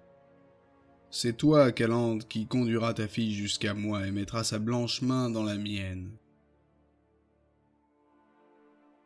Calanthe tourna lentement la tête dans la direction du sorceleur. Ses yeux exprimaient un ordre. Gérald ne bougea pas, sentant et voyant le pouvoir condensé dans l'air converger sur lui. Uniquement sur lui. Il savait. Les yeux de la reine s'étrécirent, sa bouche trembla. « Quoi? Qu'est-ce que vous dites ?» rugit soudain Krarencreit en se levant brusquement. « Sa blanche main dans celle de ce monstre? La princesse avec cette moufette couverte de soie, avec ce groin de cochon? Et moi qui voulais me battre en duel avec lui !» s'exclama Reinfarn en lui faisant écho. Avec ce monstre, avec cette bête hideuse. Ce sont les chiens qu'il faut lâcher sur lui. Les chiens! Garde! Hurla Calanthe. Ensuite, tout alla très vite. Krarencreit attrapa un couteau sur la table, renversa sa chaise dans un grand fracas. Obéissant à un ordre d'Eist, Drake Bondu l'assomma froidement en lui frappant de toutes ses forces l'occiput avec le chalumeau de sa cornemuse. Krar s'effondra sur la table, entre des esturgeons qui baignaient dans leur sauce béchamel et les côtes d'un sanglier rôti. Reinfarn bondit vers Hérisson, en faisant miroiter un poignard qu'il avait tiré de sa manche. Codette se leva brusquement et d'un coup de pied fit rouler une sellette dans ses jambes. Reinfarn sauta par-dessus l'obstacle avec souplesse. Mais les quelques secondes que cela lui demanda suffirent pour que Hérisson le trompe d'une courte feinte et l'expédie sur les genoux d'un violent coup de poing. Codette se précipita pour arracher son poignard à Reinfarn, mais le prince Windalm l'en empêcha en s'accrochant à sa cuisse comme un chien sanguinaire. Des gardes armés de guisarmes et de glaives arrivèrent en courant. Calante, raide et menaçante, leur indiqua Hérisson d'un geste brusque. « Souverain !» Pavetta poussa des cris, et Eist-Tuercer des jurons. Tous se levèrent les uns après les autres sans trop savoir comment réagir. « Tuez-le !» cria la reine. Hérisson, grondant de colère et montrant les dents, se retourna vers les gardes qui l'attaquaient. Bien que désarmé, il était protégé par son armure d'acier à piquant sur laquelle les crochets des guisarmes rebondissaient bruyamment. Mais un coup le projeta en arrière, droit sur Reinfarn, qui se relevait et qui l'immobilisa en l'attrapant par les jambes. Hérisson poussa un rugissement en repoussant avec ses brassards les coups de lame qui s'abattaient sur sa tête. Reinfarn lui asséna un coup de poignard, mais la lame glissa sur les plaques du pectoral. Les gardes croisèrent les hampes de leurs lances pour acculer Hérisson contre la cheminée sculptée. Reinfarn, le retenant par la ceinture, trouva un défaut de sa cuirasse et introduisit sa dague. Hérisson se tordit de douleur. « Denis !» glapit Pavetta en grimpant sur sa chaise. L'épée à la main, le sorceleur s'élança vers les combattants en marchant sur la table, renversant assiettes, places et coupes au passage. Il n'y avait pas une minute à perdre, il le savait. Les cris stridents de Pavetta devenaient de moins en moins naturels. Reinfarn levait son poignard pour porter un nouveau coup à Hérisson. Gérald sauta de la table et tout en se recevant, asséna un coup de glaive à Reinfarn. Ce dernier poussa un hurlement, tituba jusqu'au mur. Le sorceleur fit volte-face, frappa du tranchant de sa lame un garde qui essayait d'enfoncer la pointe de son glaive entre la cuirasse et le pectoral de Hérisson. Le garde s'effondra par terre en perdant son casque plat. De nouveaux gardes accouraient à la rescousse. « Ce sont des choses qui ne se font pas !» rugit Eist-Tuercer en empoignant une chaise.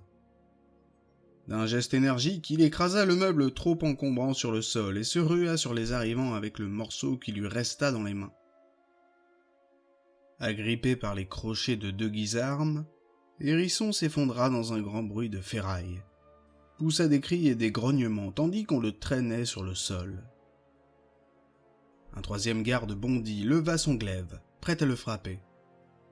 Gérald touchait le garde à la tempe de la pointe de son épée. Les gardes qui traînaient Hérisson s'écartèrent en abandonnant leurs guisarmes. Les hommes qui accouraient en renfort reculèrent devant le bâton de chaise qui sifflait dans la main d'Eist. Tel Balmour, l'épée magique du légendaire Zatred Voruta. Les cris stridents de Pavetta atteignirent leur apogée, puis parurent se briser tout à coup. Pressentant ce qui se tramait, Gérald se mit à plat ventre pour accrocher du regard l'éclat verdâtre de la sphère. Il sentit une douleur atroce dans les oreilles, entendit un fracas épouvantable et des cris terrifiés qui s'échappaient de presque toutes les gorges. Et puis les cris réguliers, monotones, vibrants, de la princesse. La table tournoyait sur elle-même en s'élevant, projetant tout autour vaisselle et nourriture. Les lourdes chaises volaient à travers la salle et allaient se fracasser contre les murs. Les tapisseries et les tentures flottaient en dégageant des nuages de poussière. De l'entrée parvenait un grand tapage et les claquements secs des hampes des guisarmes qui se brisaient comme des baguettes. Le trône fut propulsé en l'air avec Calande toujours assise dessus, et fila comme une flèche à travers la salle avant de heurter un mur et voler en morceaux. La reine s'affaissa inerte, comme une poupée de chiffon. Eist Tuerser, qui pourtant tenait à peine sur ses jambes, bondit vers elle, l'attrapa dans ses bras et la protégea de son corps contre la grêle de débris qui s'abattait sur les murs et le sol. Son médaillon serré dans le creux de sa main, Gérald rampa aussi vite qu'il le put du côté où Sakasuri, toujours sur les genoux, par on ne savait quel miracle et non pas à plat ventre par terre, brandissait une petite baguette d'aubépine. Au bout de sa baguette était fichée une tête de rat. Sur le mur qui se trouvait derrière le dos du druide, une tapisserie représentant l'assaut et l'incendie de la forteresse d'Orthagore était la proie de flammes, tout ce qu'il y avait de plus authentique. Pavetta hurlait. Tournoyant sur elle-même, elle frappait les choses et les gens de ses cris, comme autant de coups de fouet. Quiconque essayait de se remettre debout retombait, roulait ou s'aplatissait contre le mur. Sous les yeux de Gérald, de grandes saucières en argent, en forme de galère à la proue relevée, sifflèrent dans l'air et provoquèrent la chute du voïvode, au nom difficile à retenir, qui tentait de s'enfuir. Le crépi tombait sans bruit du plafond. Dessous, plaqué sur la table qui tournait toujours, Krarenkreid proférait d'horribles jurons. Gérald rampa jusqu'à Sakasuri. Tous deux parvinrent à se mettre à l'abri derrière le monticule que formaient dans l'ordre un fils de Strept, un tonnelet de bière, Drogodar, une chaise et le luth de Drogodar. « C'est le pouvoir pur, le pouvoir primitif !» hurla le druide pour dominer le vacarme. « Elle n'a aucune maîtrise dessus !»« Je le sais !» répondit Gérald sur le même ton. Un faisan rôti qui tombait d'on ne sait où, avec quelques plumes rayées toujours piquées dans le croupion, le heurta dans le dos. « Il faut l'arrêter, les murs commencent à se lézarder. »« Je vois !»« Prêt ?»« Prêt !»« 1, 2, 3 !» Ils la frappèrent en même temps. Gérald du signe d'Arde, Sakasuri d'une épouvantable formule magique à 3 degrés, qui allait faire fondre le sol, eût-on pu croire. La chaise sur laquelle était assise la princesse vola en éclats. Comme si elle n'avait rien remarqué, Pavetta était toujours suspendue dans les airs, à l'intérieur d'une sphère verte transparente. Sans cesser de crier, elle tourna la tête vers eux, et son frêle visage se contracta soudain en une grimace de mauvais augure. « Partout les démons !» rugit Sakasuri. « Attention !» cria le sorceleur en se recroquevillant. « Bloque-la, Sakasuri, bloque-la! Sinon c'en est fini de nous !» La table chuta lourdement sur le sol, écrasant les tréteaux et tout ce qui se trouvait dessous. Couché sur la table, Krarenkreid fit un bond en l'air de 3 coudées, toujours à plat ventre. Tout autour s'abattait une lourde pluie d'assiettes et de reliefs du repas. Les carafes de cristal explosaient en heurtant le sol. Une corniche qui s'était détachée du mur se fracassa par terre avec un bruit de tonnerre, ébranlant le château dans ses fondations. « Elle ralentit tout !» s'écria Sakasuri en pointant sa baguette sur la princesse. « Elle ralentit tout, maintenant tout le pouvoir va venir sur nous !» D'un coup de glaive, Gérald écarta une grande fourchette à 2 dents qui fonçait droit sur le druide. « Bloque, Sakasuri !» Les yeux émeraudes lancèrent sur eux 2 éclairs verts. Les éclairs tournoyèrent sur eux-mêmes tels des entonnoirs, des tourbillons aveuglants. À l'intérieur, le pouvoir fonçait sur eux, faisant exploser leur tête comme un bélier, éteignant leurs yeux, paralysant leur souffle. En même temps que le pouvoir se répandait sur eux, du verre, de la faïence, des plats, des candélabres, des os, des miches de pain entamées, des planches et des planchettes, et des bûches encore brûlantes provenant de l'âtre. Axo le chambellan survola leur tête en poussant des cris sauvages, tel un grand coq de bruyère. Une énorme tête de carpe au courbouillon déferla sur le champ doré. L'ours et la damoiselle de 4 cornes. Tout à coup, un son horrible couvrit les formules magiques de Sakasuri qui ébranlaient les murs de la salle. Les cris du sorceleur et les hurlements des blessés. les bruits de chute et les craquements et les hurlements de Pavetta. Un son qui était le plus horrible son que Gérald ait jamais eu l'occasion d'entendre. Codcodette serrait entre ses mains et ses genoux la cornemuse de Drake Bondou, tandis qu'il hurlait et rugissait pour dominer les horribles sons qui s'échappaient du soufflet, la tête renversée en arrière. Il poussait des cris aigus, coassait, bêlait et piaulait dans une cacophonie de voix d'animaux connus, inconnus, domestiques, sauvages ou mythologiques. Pavetta se tut, effrayé, et regarda le baron la bouche grande ouverte. Le pouvoir perdit aussitôt de sa force. « Maintenant !» rugit Sakasuri en brandissant sa baguette dans tous les sens. « Maintenant, sorceleur !» Ils le frappèrent. Sous leur coup, la sphère verdâtre qui entourait la princesse éclata comme une bulle de savon. Le vide aspira immédiatement le pouvoir qui se déchaînait dans la salle. Pavetta s'affala lourdement sur le sol et fondit en larmes. Après un silence assourdissant dans le pandémonium que l'on venait de voir, des voix commencèrent péniblement, difficilement, à s'élever par-dessus les gravats et les décombres, les meubles brisés et les corps sans vie. « Quarop Hars, Goulibadreg Malan Quar » répétait Krarencreit en crachant du sang qui coulait de ses lèvres mordillées. « Contrôle-toi, Krar » dit Sakasuri avec un effort, en secouant les grains de sarrasin tombés sur le devant de son vêtement. « Il y a des dames. » Heist Tuircer entrecoupait ses baisers de « Calante, mamie, ma douce Calante. » La reine avait ouvert les yeux, mais n'essayait pas de se dégager de son étreinte. « Heist, les gens nous regardent, » dit-elle. « Eh bien qu'ils nous regardent. »« Quelqu'un voudrait-il bien m'expliquer ce qui s'est passé ?»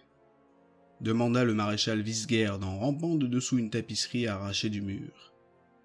« Non !» dit le sorceleur. « Un physicien !» cria de sa voix fluette Windalmedâtre, penché sur Reinfarn.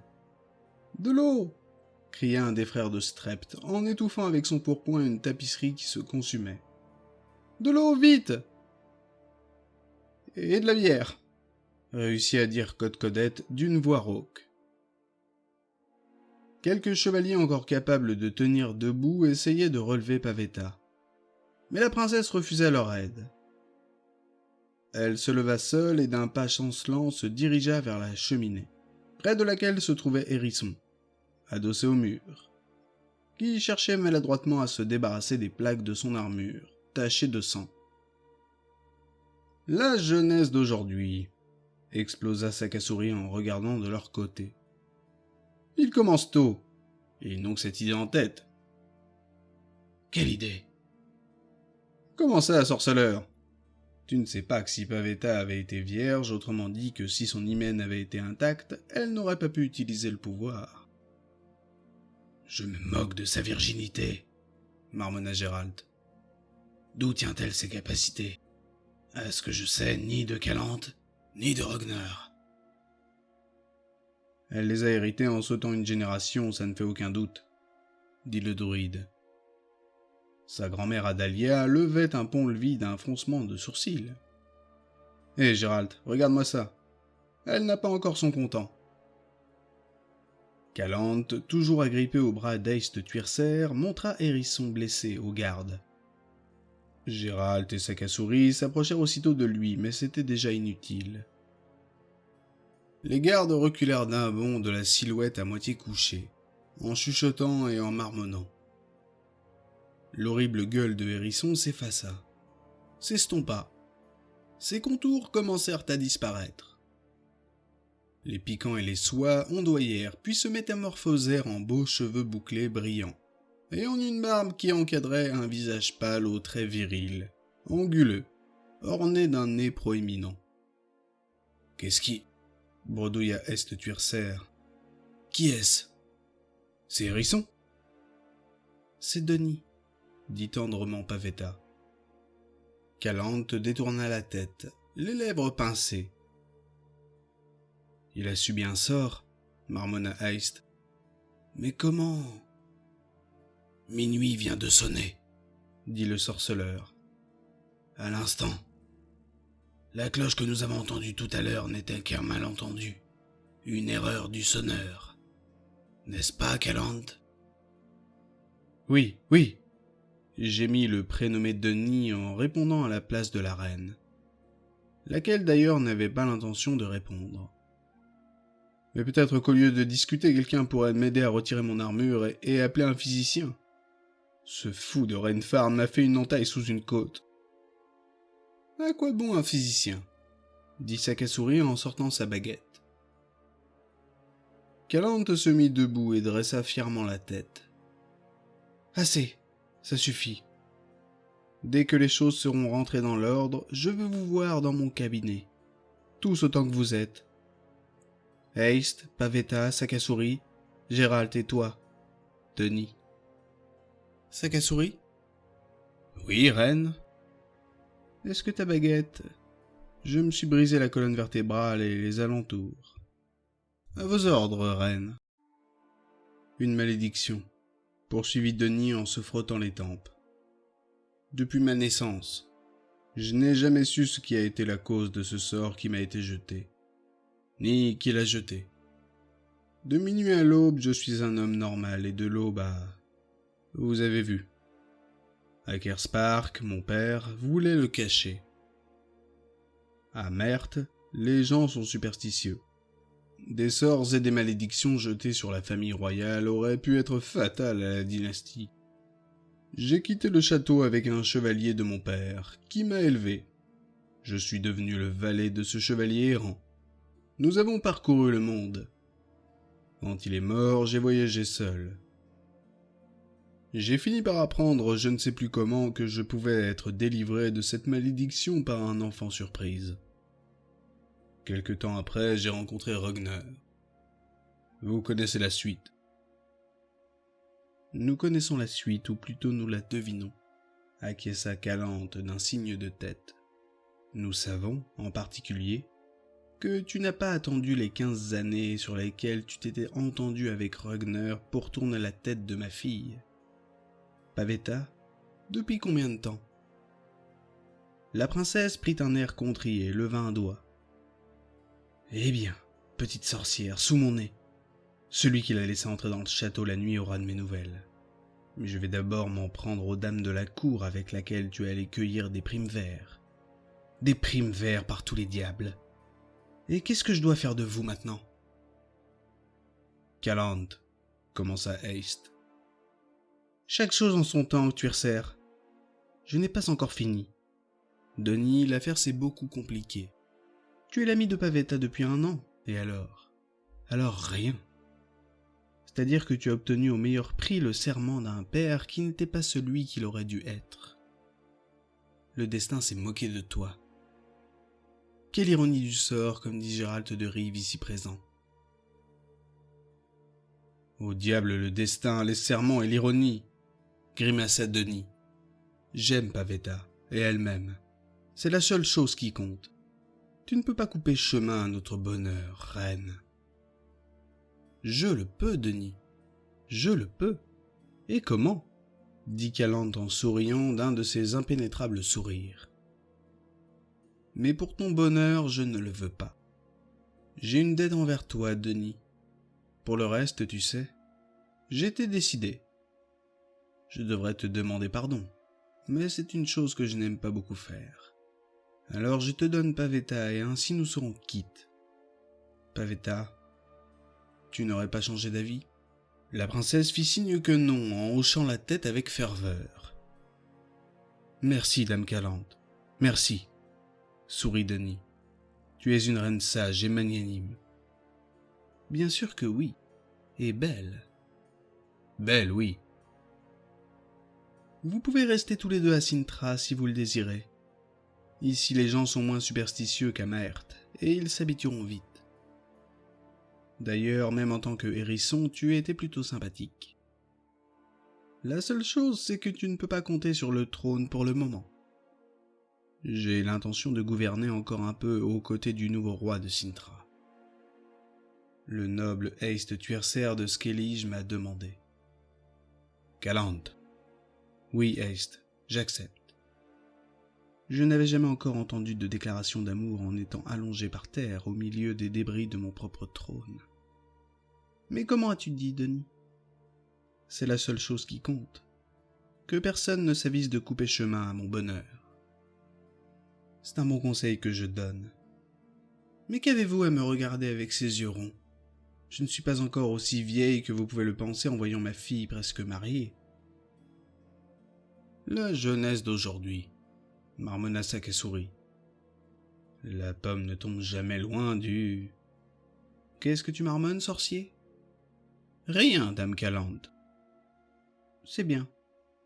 Je profite de l'occasion, Sakasuri, pour te faire une proposition. Pavetta va avoir besoin d'un professeur. Elle doit apprendre à maîtriser ce don singulier. J'aime ce château. Je préférerais qu'il reste comme il est. Il pourrait s'effondrer à la prochaine attaque d'hystérie de ma fille surdouée. Qu'en dis-tu, druide? Tout l'honneur est pour moi. La reine tourna la tête vers la fenêtre. Je pense.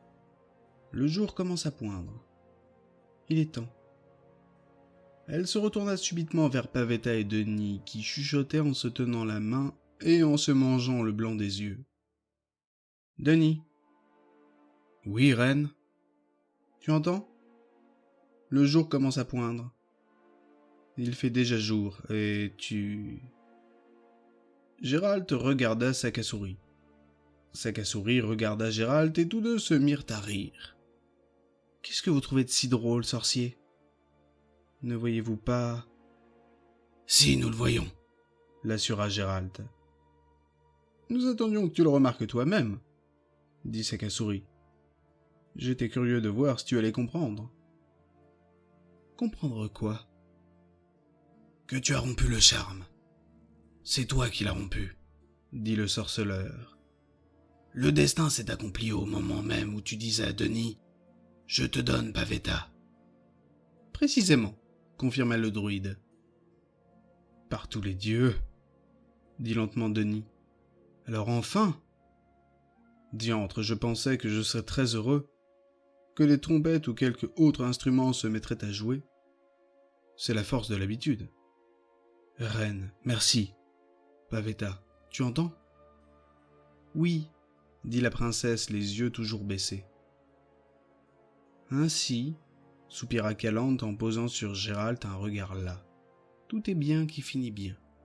N'est-ce pas, sorceleur? La malédiction est annulée, 2 mariages se préparent. La réfection de la salle du trône durera environ 4 mois. 4 tués, d'innombrables blessés. Reinfarn de Dâtre est à 2 doigts d'expirer. Réjouissons-nous! Est-ce que tu sais, sorceleur, qu'à un moment j'ai failli te demander de... Je le sais. Mais maintenant, je dois te rendre justice. J'ai exigé de toi des résultats, et je les ai. Sintra s'allie à Skellige. Ma fille va faire un assez beau mariage. Un instant, je me suis dit que le destin se serait de toute façon accompli même si je ne t'avais pas fait venir au banquet, et ne t'avais pas assis à ma droite. Mais je me trompais.